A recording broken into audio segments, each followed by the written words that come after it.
네, 안녕하십니까. 예, 반갑습니다. 부산 동래구 온천동 금정마을 무량사 법천입니다. 법천 스님과 함께하는 불교 교실 밴드에서 라이브로 찾아뵙고 있습니다. 매주 화요일, 수요일 저녁 7시부터 8시까지 부처님 말씀 공부하는 부처님 경전 강독회를 하고 있는데요. 지금은 우리 광덕 큰스님께서 쓰신 보현행원품 강의 강독회 오늘은 34번째 시간입니다. 호정 거사님 반갑습니다. 정갈 거사님 반갑습니다. 오늘 불기 2569년 3월 26일 수요일 34번째 시간을 시작하도록 하겠습니다. 네, 여신보살님 반갑습니다.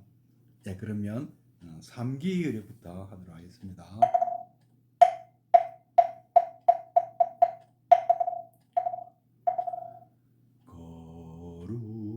거룩한 부처님께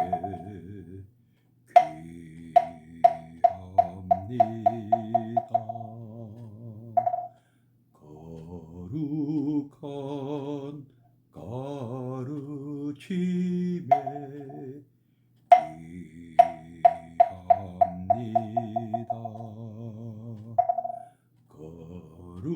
거룩한 승가에게 귀합니다.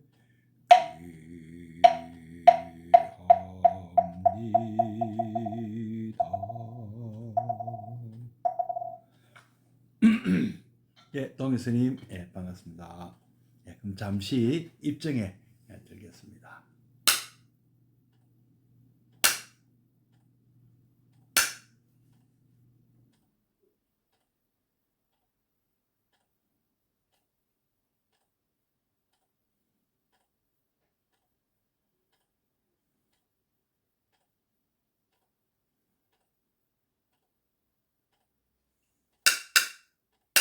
네, 입정 바로. 오늘 불기 2569년 3월 26일입니다. 어제 참 안타깝게도 우리 이 경상북도 뭐 경상남도 일부 엄청난 그 산불이 발생해서 참 많은 피해가 있었습니다. 천연고찰 보훈사도 전소되고 참 우리 참 너무너무 마음이 아프고 참 슬픈 일이 아닐 수가 없습니다. 어제 방송 끝나고 나자 바로 제가 이 소식을 들었습니다. 참 그 숨진 분들, 참 화재로 돌아가신 분들 극락왕생하기를 진심으로 바라옵니다. 그리고 어서 참 안정이 되고 수습이 되고 보금자리를 빨리 찾을 수 있도록 그렇게 되시기를 또 기원드리겠습니다.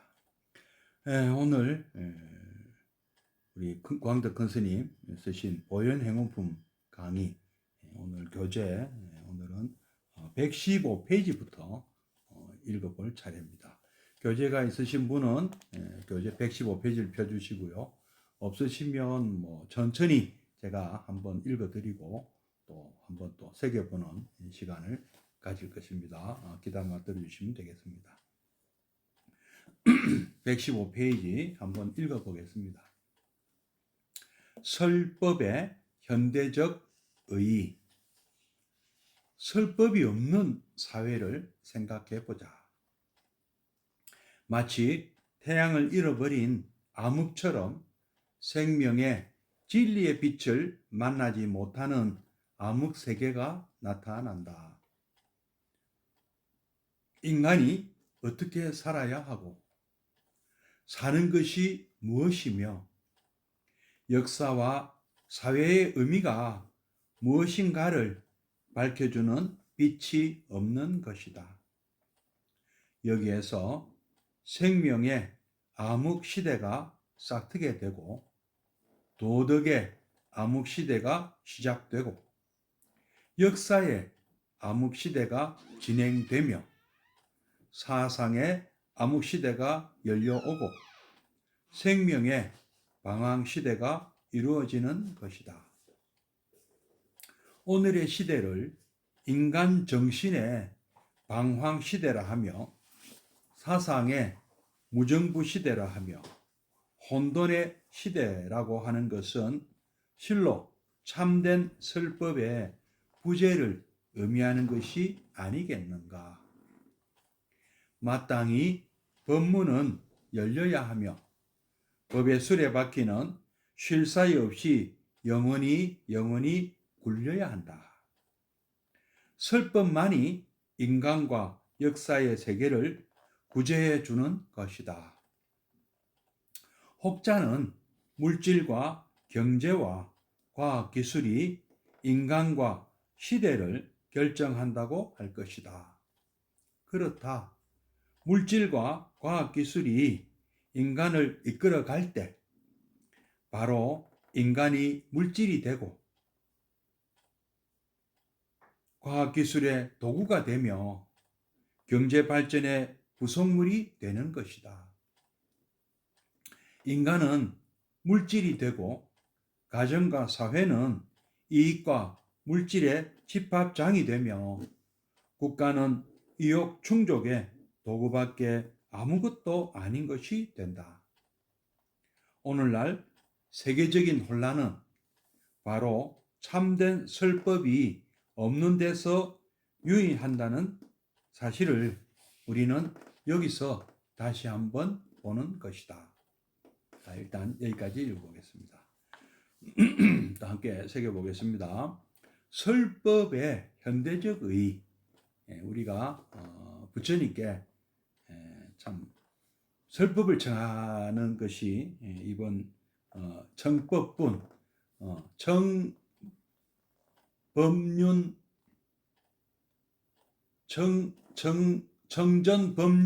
정전법륜의 가르침이거든요. 청정법륜, 바른 가르침의 수레바퀴를 굴리는 것을 부처님께 청한다. 그러니까 즉 또 설법을 청한다. 이렇게 되는데요. 지금 부처님이 지금 우리가 알고 계시는 2600년 전에 인도에 등장하셨던 그 석가모니 부처님은 지금은 안 계시죠. 지금 우리에게 육성 또는 녹음 또는 뭐 온갖 매스미디어를 통해서 우리에게 참 설법을 해주시면 얼마나 좋겠습니까? 직접 대면하여 질문 드리고 또 궁금증 그리고 우리의 참 답답함을 참 이렇게 호소하고 법을 청할 수 있다면 그리고 그 답을 얻을 수 있다면 얼마나 좋겠습니까? 그러나 지금은 우리는 그럴 형편이 못 되죠. 직접 대면할 수도 없는 거고 부처님이 또 방송에 출연하셔서 또 이렇게 가르침을 주실 수도 없는 거고요. 단지 지금 우리가 부처님을 만나는 것은 경전을 통해서밖에 없다. 근데 또 이 경전은 또 웬만한 어떤 참 우리가 뭐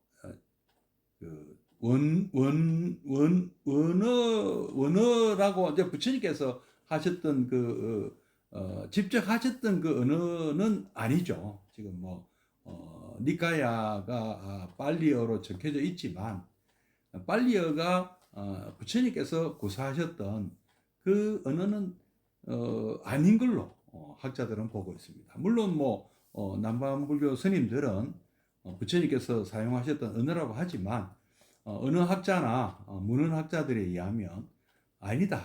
그것은 뭐 좀 인도의 어느 한 지역의 어떤 지역 방언이다. 이렇게 이게 정설이죠. 그러나 아마 굉장히 산스크리트하고도 비슷한 걸 보면 아마 그 부처님께서 주로 설법에 사용하셨던 걸로 추정이 되는 마가다 방언과 아주 흡사할 것이다. 이렇게 추정은 할 수가 있습니다. 부처님은 석가족이시기 때문에 석가족의 언어와 마가다 방언은 또 차이가 있을 거예요. 지금 인도 대륙에도 수백 종류의 이 방언이 있거든요. 지역마다 서로 언어가 다릅니다. 힌디어를 제일 많이 쓰고 있지만 힌디어도 전 지역에 다 쓰고 있는 것은 아니고요. 오히려 영어가 현재 인도 대륙의 전 지역에 쓰이고 있는데 이것 역시 인도 사람들의 언어가 아니고 식민지 지배를 했던 영국의 언어잖아요. 그런 거 보면 예, 수미정 목사님, 예, 반갑습니다. 부처님 당시에도 언어는 지역마다 달랐을 것이고 약간씩 달랐다고 봐야 됩니다. 어쨌든 또 부처님은 또 이런 말씀도 하신 걸로 보면 즉 그 지역에 듣는 사람의 언어로 설법을 듣는 사람의 언어로 설법을 하라고 하셨어요. 이 말씀은 만약에 지금 이제 우리로 친다면 우리나라에서 우리가 이 불법을 배웠으면 일본에 가서 설법을 하면 일본어로 하고 중국에서 설법하면 중국어로 하라는 말씀이나 다름없습니다. 미국에 가면 영어로 해야 되고요. 그만큼 또 실제로 많은 나라의 어떤 스님들은 포교나 외국으로 전법을 떠날 때 뭐 티벳이라든지 또는 뭐 스리랑카라든지 미얀마라든지 이런 스님들이 우리나라 오시면 우리말 배워서 오시더라고요. 그것을 바로 부처님 가르침대로 하시는 거죠. 그래서 보면 그렇게 부처님도 제자들에게 권하셨고 지금 현대의 여러 스님들도 외국어 열심히 배우셔서 전법하는 나라의 언어도 배워오시고 또 니카야를 공통적으로 공부하시는 분들은 또 빨리어가 공영어처럼 또 쓰인다는 말씀도 제가 들었습니다. 뭐 그렇게 정말로 그렇게 소통을 하시는지는 제가 잘 모르겠습니다만은 빨리어로 대화도 되는가 봐요. 그거는 제가 확인이 좀 필요합니다. 저는 그 모습을 보지를 못해서 그렇다 하고 말씀드리긴 좀 곤란한데요. 어쨌든 이런 문제들이 있지만 우리가 전승받은 수정 보살님, 예, 반갑습니다. 우리가 전승받은 불교는 안타깝게도 중국 한문이 주로 많았습니다. 뭐 니카야나 산스크리트어는 뭐 특히 산스크리트는 오래됐지만 니카야는 우리나라에 이렇게 본격적으로 들어온 지가 얼마 안 되고요. 지금 많은 스님들께서 니카야나 산스크리트어를 공부하셔가지고 뭐 직역을 하고 계시죠. 바로 번역하시는 분들이 뭐 교수님들, 뭐 불교학자들 또 스님들이 많이 번역을 하셨잖아요. 그래서 굉장히 이 한문을 번역하는 것보다는 조금 더 부처님 말씀이 좀 와닿게 이렇게 우리가 볼 수가 있습니다. 제가 왜 이런 말씀을 드리냐 하면은 설법을 지금 해주실 분이 스님들이나 뭐 교수님들이 계시긴 합니다. 근데 그분들이 또 하시는 내용도 물론 이제 그게 이제 그러니까 아까 처음 말씀드린 그겁니다. 가장 좋은 것은 부처님께서 직접 해주신 게 가장 좋은데 지금 부처님은 안 계시니까 예령 보사님, 회장님 반갑습니다. 부처님으로부터 전승받은 경전을 가지고 그 경전을 번역한 내용을 또 가지고 여러 차례 이게 번역이 된 거죠. 특히 뭐 우리 한문 경전은 뭐 구마라드 스님이나 현장 스님이나 인도 그 구차국 출신이 구마라드 스님은 약간 인도 쪽의 그 배경으로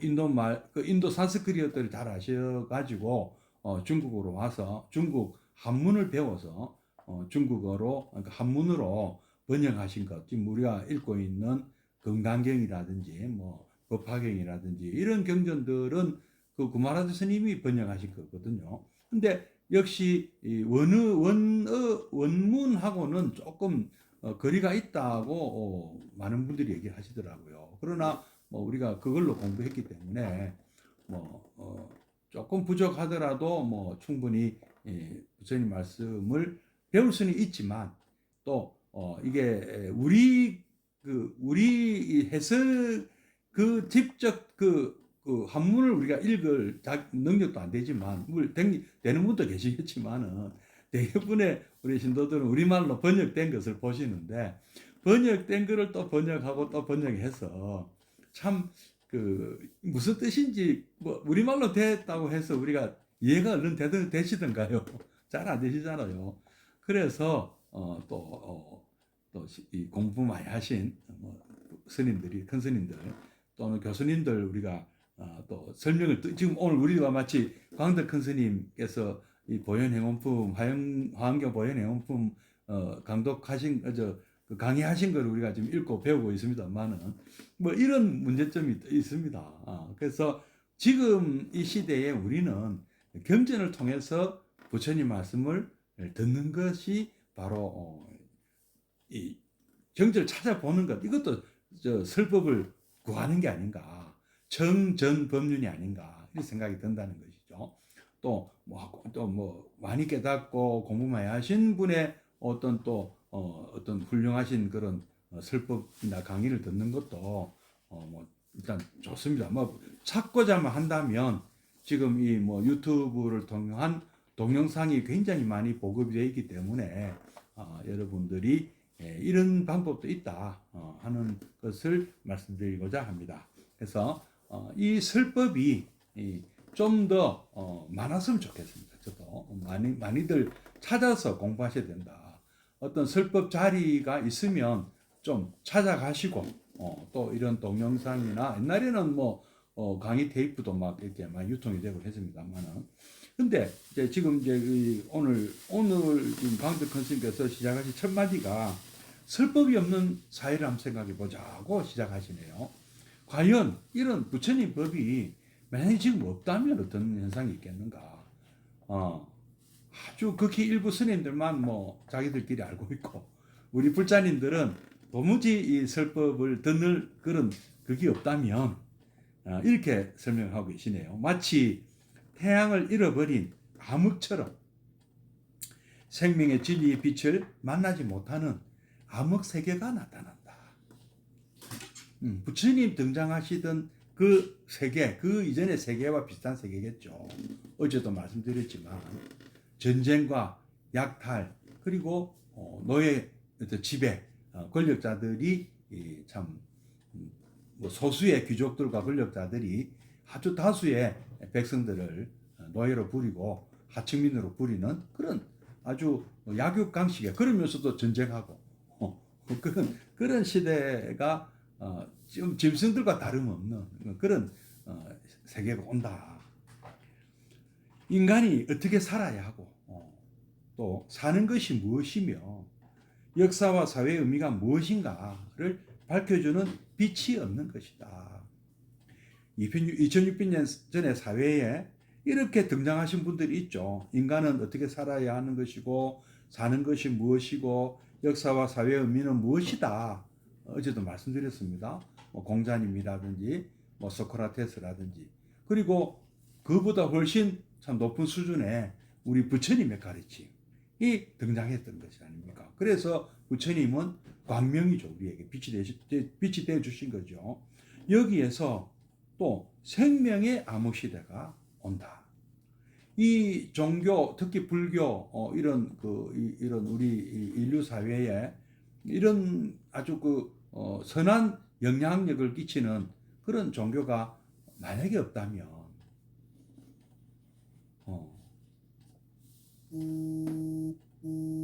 얼마나 참 이 세상은 암흑시대가 올 건가. 서로가 서로를 죽이고 죽이는. 또 도덕의 암흑시대. 아무런 계율이 없는 사회. 그런 사회가 온다. 그런 시도 있었잖아요. 과거에. 그죠? 역사의 암흑시대가 진행되고. 또 너무 특정 종교만 있어서 그 종교를 따르지 않는 사람들은 모두 살해하고 죽이고 서로 같은 종교끼리도 서로 파가 갈려져서 전쟁을 일으키고 우리가 볼 때는 큰 차이도 없는데 전쟁을 하고 이런 암흑 시대가 있었죠. 실제로 역사에서 그죠. 사상의 암흑 시대도 오고 또 이데올로기 뭐 우리 또 여러분 잘 아시지만은 공산주의 종교는 아편이다. 완전히 사람을 어떤 그 물질적인 그것만 참 생각하고 사람들은 그냥 도구로만 생각하는 그런 무서운 세상도 펼쳐졌지 않습니까? 지금도 그런 사상이 지배해서 전 그 국민들이 노예 상태나 다름없는 그런 나라들도 있잖아요, 솔직히. 예.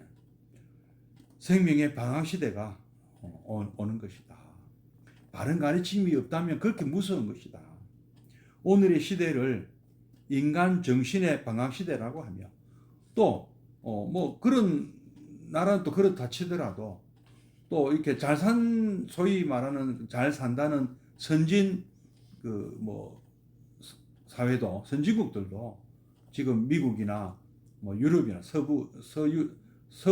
서유럽이나 뭐 북유럽 그다음에 이런 잘 산다는 나라들조차도 너무 이 물질 만능으로 가서 소위 말하는 정신적인 고통은 물질하고도 비례하는 것이 아니더라는 것이죠.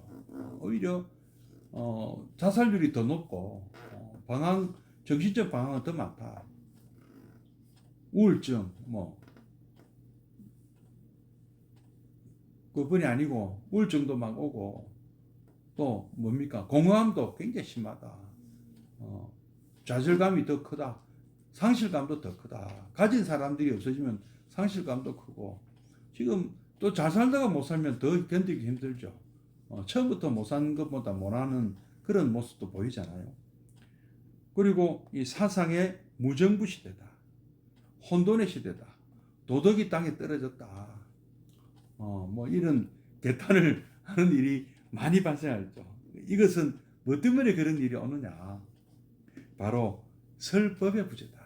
우리 부처님 가르침 우리가 배우지 못하면 그리 된다. 이것을 우리가 알지 못하고 배우지 못하고 따르지 못하면 그런 세상이 올 수도 있다. 그래서 이렇게 말씀하십니다. 마땅히 법문은 열려야 하며 수레바퀴는 쉴 사이 없이 영원히 굴려야 한다. 저도 참 이렇게 참 잘 모르고 실력도 없지만은 이렇게 큰 스님이 쓰신 책을 읽어 드리는 것으로 저는 이 수레바퀴에 일조라도 하고 싶다. 톱니바퀴 노릇이라도 하고 싶다는 생각입니다. 직접 읽으시면 더 좋겠지만 또 시간이 없는 분도 계시고 이렇게 또 뭐 라디오처럼 뭐 듣기만 해도 좋겠다 하는 분이 또 계시니까 또 기쁘게 하고 있습니다. 슬픔만이 인간과 역사의 세계를 구제해 주는 것이다. 혹자는 물질과 경제와 과학 기술이 인간과 시대를 결정한다고 할 것이다. 지금 이 세상에 많은 사람들이 이렇게 생각하고 있겠죠. 물질, 경제, 과학 기술이 지금 국가 사회에서 가장 중요시 여기는 거 아니겠습니까? 나라는 GNP니 GDP니 이런 걸로 서열을 매기고 또 과학기술이 앞선 나라가 경제 발전에 또 앞장서고 세계를 리드하고 있으니까 그 나라 안에는 아주 잘 사는 사람도 있고 아주 못 사는 사람도 있지만은 전체로 볼 때는 가장 힘이 센 나라가 되어서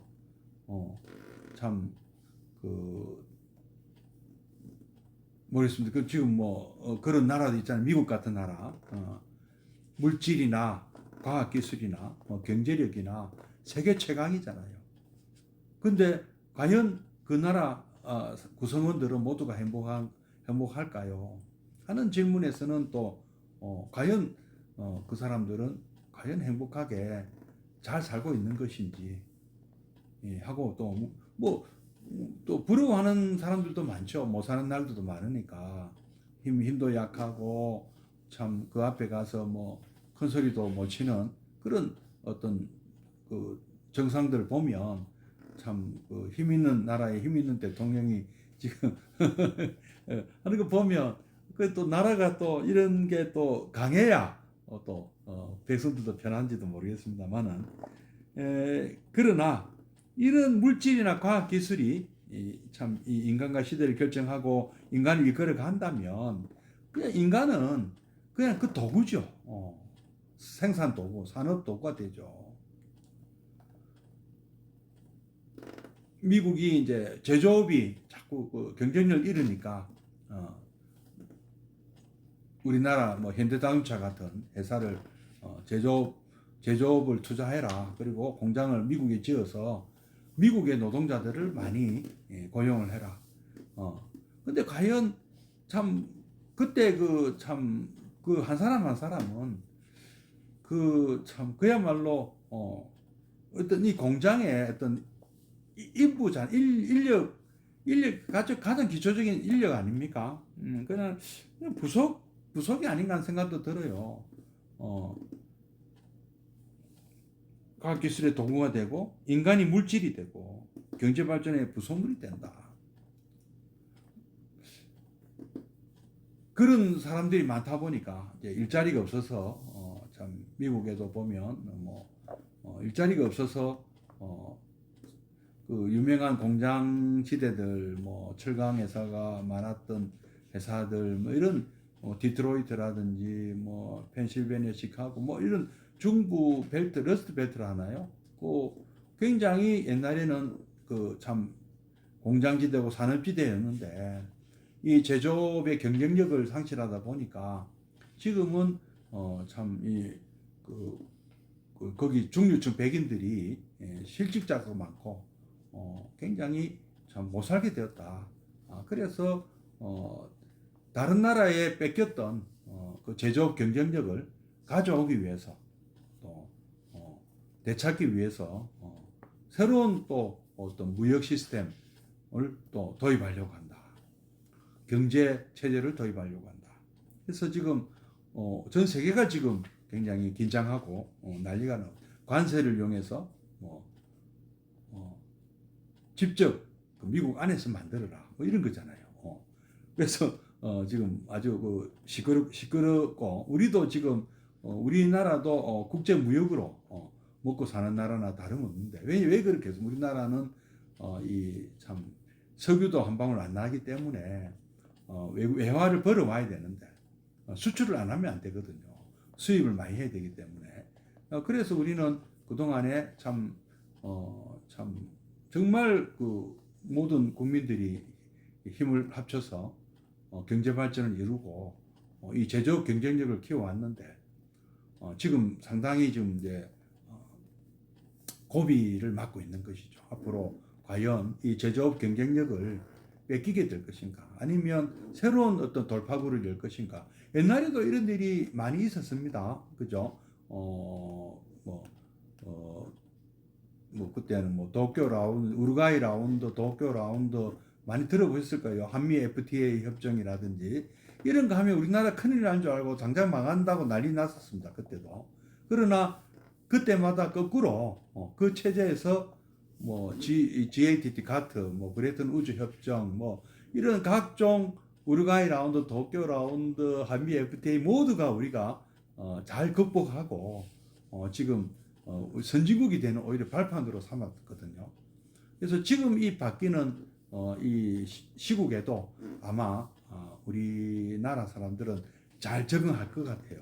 저는 잘 적응한다고 봅니다만은 어쨌든 이런 식의 국가 가정과 사회가 어떤 이런 커다랗게 돌아가는 국제 무역에 어떤 자본주의 속에서 이루어지는 상품과 용역의 어떤 이 참 교역의 하나의 참 뭐랄까 참 경제 단위가 되고 또 그 가정과 사회 자체가 이익과 물질의 집합장이 되고 국가는 이익 총축의 도구밖에 아무것도 아닌 것이 된다.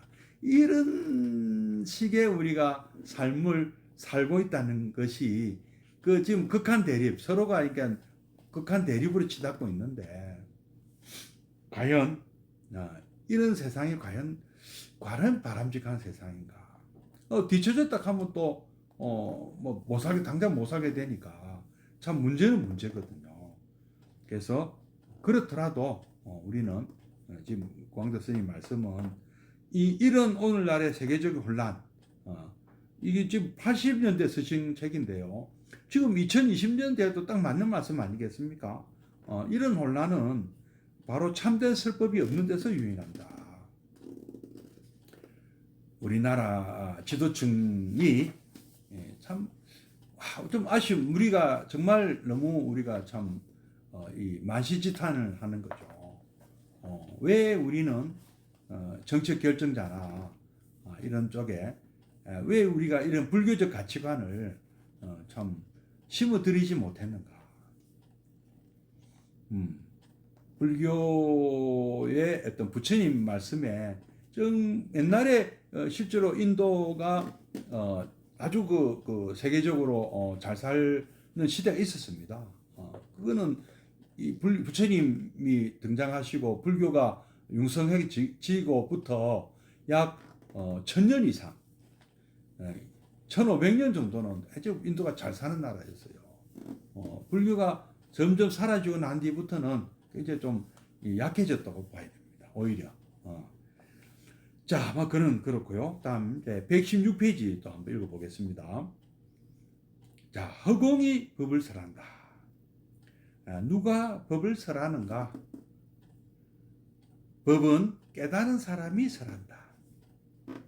진리를 아는 사람이 설하는 것이다. 법을 깨달은 분은 부처님이시고 대보살이며 또한 조사이시다. 이분들이 진리의 문을 열어 법의 광명을 이 세간에 쏟아 놓는 것이다. 그런데 이러한 중생을 진리로 인도해 제도하는 성자는 불보살님들 뿐이실까? 그렇다. 불보살님들 뿐이시다. 그러나 이 불보살은 불국토나 그 밖에 성스러운 곳이라고 간판이 붙은 그곳에만 계시는 것이 아니다. 일체처에 계시는 것이다. 경에 이르시기를 진법계, 허공계, 시방 3세 일찰 불찰 극미진마다 각각 불가설 불찰 극미진수에 광대한 불 3개가 있고 그 낱낱 불 3개의 염염 중에 불가설 불찰 극미진수에 부처님이 계시다 하였으니 실로 부처님은 일체 국토 무변 세계에 티끌티끌마다 아니 계신 곳이 없다. 어느 곳이든 부처님 아니 계신 곳을 생각할 수 없다. 아니 일체처와 일체 중생이 부처님이시며 일체처 일체 중생의 숨결과 몸짓과 운동이 설법이다. 일월성신 산천초목이 설법하는 것이다. 참으로 일체세계 일체시 중에 부처님이 계시고 법을 설하고 계시다. 허공이 법을 설하는 것이다. 바다가 법을 설하는 것이다. 산하 대지가 법을 설하는 것이다. 산새와 꾀꼬리와 비둘기와 기러기와 갈매기와 물새가 법을 설하는 것이다. 촌아낙네가 법을 설하고 코울리게 동자가 법을 설하고 주정꾼이 법을 설하고 통곡하는 상제가 법을 설하며 병자가 법을 설하고 주정꾼이 송장이 법을 설한다. 내성 번개가 법을 설하고 복숭아꽃이 법을 설하며 솔바람 소리 내지 귀뚜라미 다람쥐가 법을 설한다. 그러하거늘 어찌 선량한 우리의 형제, 다정한 우리 벗, 따뜻한 우리 가족, 자비로운 우리 스승님들이 어찌 법을 설하지 못하실까? 그 모두가 법문의 열쇠를 손아귀에 쥐고 자비로운 법을 설하고자 우리 둘레에 와 계신다. 참 놀라운 말씀이네요. 누가 법을 설하는가? 첫째, 법을 깨달은 분이 설하시다. 바로 부처님이 설하시고, 진리를 아는 사람이 말하니까 우리 정변지 부처님께서 설하시는 것이죠.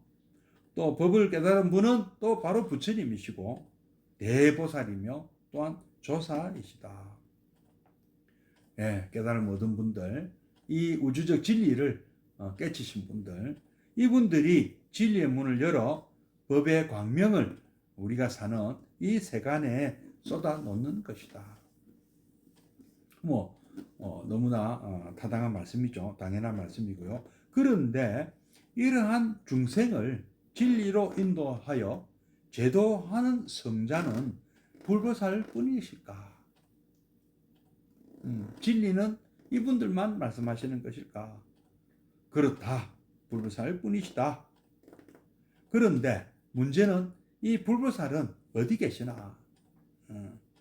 불국토만 계시나? 불국토나 그 밖에 여기는 성스러운 곳입니다 하고 간판이 붙은 그곳에만 계시는 것인가? 그것은 아니다는 거죠. 일체처에 계시다. 어디든 계시다. 우리 이 보현행원품에서는 이렇게 말하고 있다. 진법계, 허공계, 법계가 다 하고 허공계가 다 정도로 시방 3세 일체 불찰 극미진바다. 과거, 현재, 미래 온 이 사방, 천지 사방에 일체 부처님 계신 곳마다 각각의 불가설, 불찰 극미진수에 강대한 부처님 세계가 있다. 어마어마한 부처님 세계가 있고 그 낱낱 그 부처님 세계에 염륜 중에 또 불가설, 불찰 극미진수에 또 부처님이 계시다. 항하사수만큼 많은 세계가 있고 그 세계마다 또 부처님이 다 계시니까 부처님은 아니 계신 곳이 없는 거죠. 실로 부처님은 일체 국토 무변 세계에 티끌티끌마다 아니 계신 곳이 없다. 그분이 우리에게 설법을 해주신다. 그러니까 이 세상에 이 지구상에 등장하셔서 2600년 전에 떠나가신 이 우리에게 참 84,000 법문을 남기고 가신 부처님만 설법하신 게 또 아니다. 이렇게 말씀하십니다. 어느 곳이든 부처님 아니 계신 곳을 생각할 수 없다. 또 일체처와 일체 중생이 또 부처님이시다. 그렇죠. 우리는 처음에 예경제부를 배울 때 일상에서 만나는 분들이 바로 부처님이시라고 배웠습니다. 그분들 하시는 말씀이 다 설법이고 그분들의 숨결과 숨쉬는 것과 그분들이 움직임, 그분들의 운동이 다 설법이다. 일거수일투족이 다 설법이다. 설법을 듣고자, 설법을 배우고자 하는 분들에게는 다 배워야 될 것이고 다 따라야 될 것이고 다 섬겨야 될 것이다. 일월성신 산천초목이 다 설법하는 것이다. 해와 달과 별과 산과 강과 풀과 나무가 모두 설법하고 있다. 우주 자체가 설법이다. 참으로 일체 세계, 일체 시중에 부처님이 계시고 법을 설하고 계시다. 허공이 우주 전체가 법을 설하는 것이다. 바다가 바다, 강, 모든 이 세계가 법을 설하는 것이다. 산하 대지가 법을 설하는 것이다. 산새끼, 꼬리, 비둘기, 기러기, 갈매기, 물새, 온갖 종류의 새들도 법을 설하는 것이다. 진리다. 진실이다. 존아낙네가 법을 설하고 코올리게 동자가 법을 설하고 주정꾼이 법을 설하고 통곡하는 상주가 법을 설하고 병자가 법을 설하고 송장이 법을 설한다. 무슨 법을 설하고 계십니까? 생로병사의 현장을 정언하고 있지 않습니까? 내성번개가 법을 설하고 복숭아꽃이 법을 설하며 내성번개가 치면은 우리가 금강경, 여몽한, 포영 여러 영예전이 생각나지 않습니까? 금강경 사고계가 또 생각이 나고 복숭아꽃이 법을 설하며 우리 참 인연법, 업인과보, 연기 모든 게 이게 그걸 우리가 또 연상이 된다. 솔바람 소리 내지 귀뚜라미 다람쥐가 법을 설한다. 그러하거늘 어찌 선량한 우리 형제, 다정한 우리 벗, 따뜻한 우리 가족, 자비로운 우리 스승님들이 어찌 법을 설하지 못하실까? 배우고자 하는 사람에게는 다 보인다. 진리의 말씀, 진실된 그분들의 말씀이 보인다. 누구도 무시하지 마라. 누구도 다 공경할 대상이죠. 어느 누구도 무시할 대상은 없다. 갑질하지 마시오. 그저 공경하시고 그저 받들어 모시라. 하심이 저절로 억지로 하심할 필요 없다. 받들어 모시면 된다. 그 모두가 법문의 열쇠를 손아귀에 쥐고 자비로운 법을 설하고자 우리 둘레에 와 계신다. 법을 찾으면 법을 구하는 분에게는 법은 가까이 있다. 옛날에는 정말 참 이렇게 배우러 참 바람 메고 출가해서 참 선지식들을 찾아다녔지 않습니까? 지금은 그렇게 안 하셔도 이렇게 불교대학 가셔서 또 이렇게 훌륭한 강의도 듣고 배우고 그것도 참 좋은 방법이고요. 구하고자 한다면 이런 법을 구하는 그 법을 얻고자 한다면 청법을 하고자 하는 마음이 있다면 청전법륜 하는 이 원을 세우고 청전법륜의 삶을 살고자 한다면 법은 얼마든지 여러분 곁에 와 있습니다. 오늘 이 법을 구하는 마음 그리고 이 배워서 나도 우리 저처럼 하나 배우면 하나 또 전해드리고 또 이 청전법륜은 굴러간다는 거잖아요. 계속 이어서 또 여러분이 또 법문을 또 하셔야 돼요. 누구든 설법을 청하면 또 법문을 하실 준비도 되어 있어야 됩니다.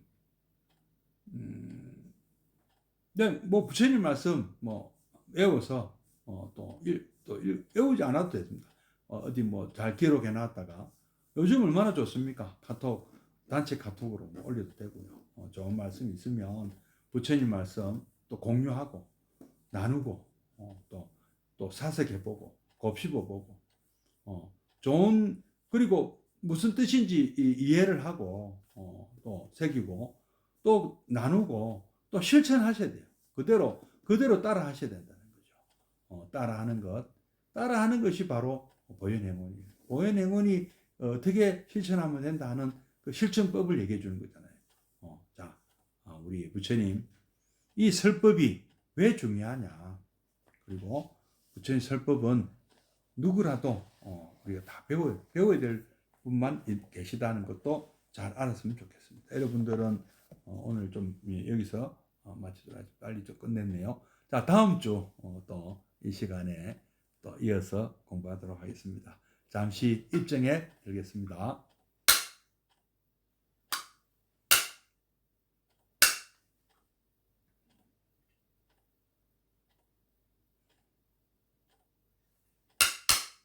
입정 바로 사홍서원과 보현행원을 하고 마치도록 하겠습니다.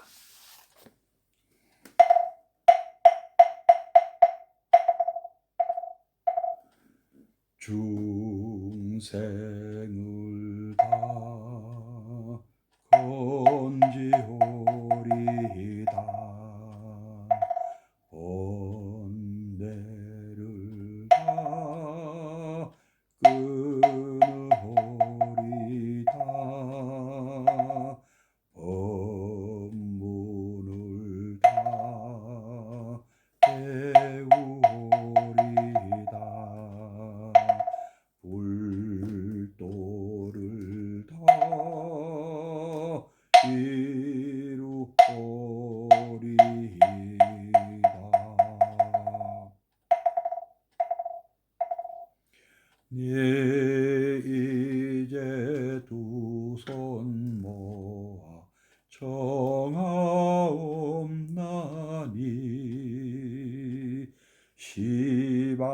세계 부처님 우주 대광명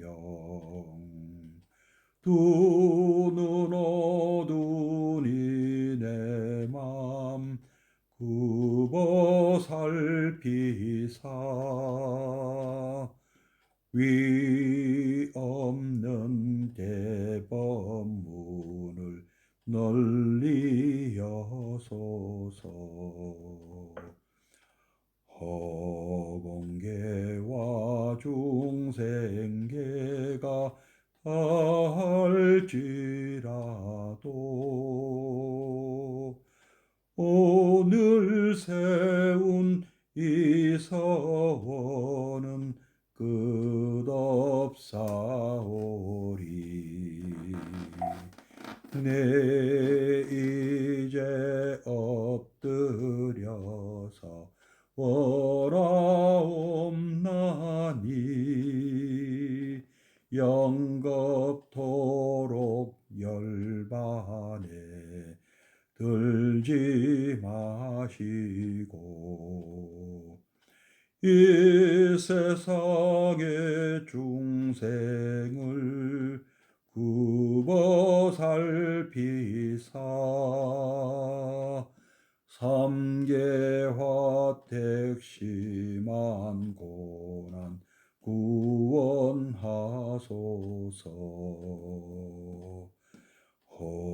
허공계와 중생계가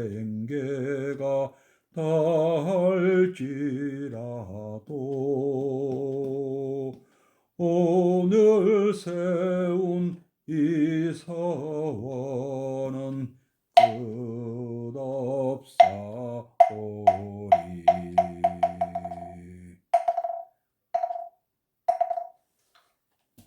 예, 고맙습니다. 다음 주에 뵙겠습니다. 예, 성불하십시오.